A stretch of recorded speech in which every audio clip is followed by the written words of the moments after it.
tout cas, on a été sollicité pour un partenariat national et c'est Céline qui va nous expliquer tout ça. Alors, effectivement, on a été sollicité par l'entreprise O2 qui souhaitait euh, proposer au personnel qui assure des gardes d'enfants une formation aux gestes d'urgence.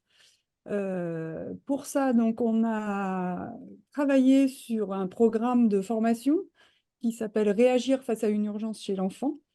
Et donc, l'objectif de cette formation, c'est de reconnaître et de faire face à une situation d'urgence médicale ou traumatique en mettant en œuvre les comportements et les gestes adaptés.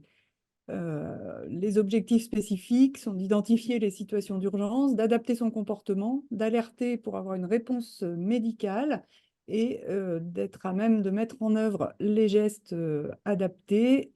Et puis, on ne pouvait pas parler d'urgence face à l'enfant sans parler de prévention et donc connaître les mesures de prévention. Les thématiques abordées dans cette journée de formation sont l'alerte, bien sûr, l'obstruction des voies aériennes de l'enfant et du nourrisson, l'enfant inconscient, l'arrêt cardiaque de l'enfant et du nourrisson, les situations médicales du quotidien, donc tout ce qui concerne la fièvre, les gastro, les réactions allergiques, les gènes respiratoires, et tout ce qui concerne la petite traumato, donc plaies, brûlures, traumatisme de membres, traumatisme crânien, et enfin l'épistaxis. Donc c'est un programme un petit peu dense hein, sur une journée, sachant que l'idée c'est vraiment que les gens soient à même de passer une alerte correcte et de faire les premiers gestes. Hein. Ce ne sont pas des soignants, bien sûr, hein, ce sont des nounous, on va dire, pour les enfants. Euh, Cette formation donc, serait assurée par les CESU départementaux volontaires qui seront sollicités par O2. Et donc, il y aura à ce moment-là, si vous êtes sollicité, une convention de formation à établir avec le CESU départemental. Pour l'instant, hein, rien n'a commencé.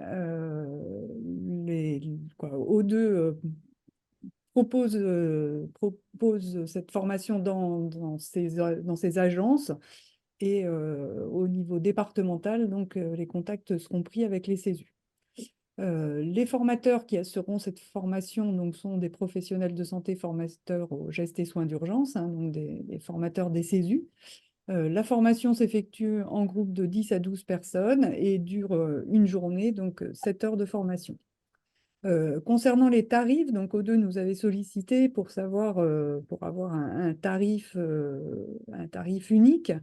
On leur a expliqué que chaque CESU avait ses propres tarifs hein, et qu'on ne pouvait pas leur proposer un tarif unique, mais on leur a donné une fourchette à titre indicatif hein, en disant que généralement, les journées de formation dans les CESU en formation continue se situaient sur une fourchette de 150 à 200 euros par personne.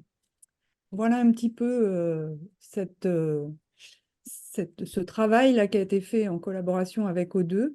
Donc, peut-être vous serez sollicité. Hein, toutes les agences ne vont pas saisir cette opportunité. Donc, il est possible aussi que vous ne soyez pas sollicité. Mais en tout cas, si vous êtes sollicité, n'hésitez pas à revenir vers nous pour qu'on vous fournisse le programme qui a été proposé et que vous puissiez le mettre en œuvre.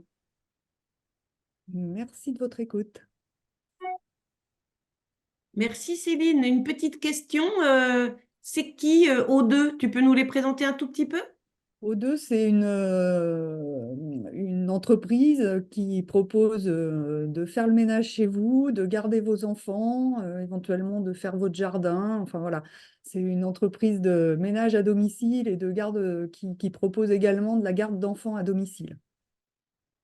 Et c'est une entreprise qui a une envergure nationale. Hein. Ils sont basés au Mans, je crois, le siège social, mais ils ont des agences un petit peu partout en France.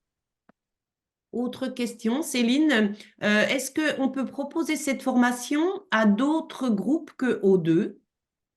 Ben après, Le programme est pas, on n'a pas de clause comment dire, De- euh, Exclusivité ou... d'exclusivité pour ce programme avec O2, hein. Bien sûr, c'est un programme voilà, qui a été travaillé au sein du CA en profitant de l'expertise également de notre pédiatre, Julien.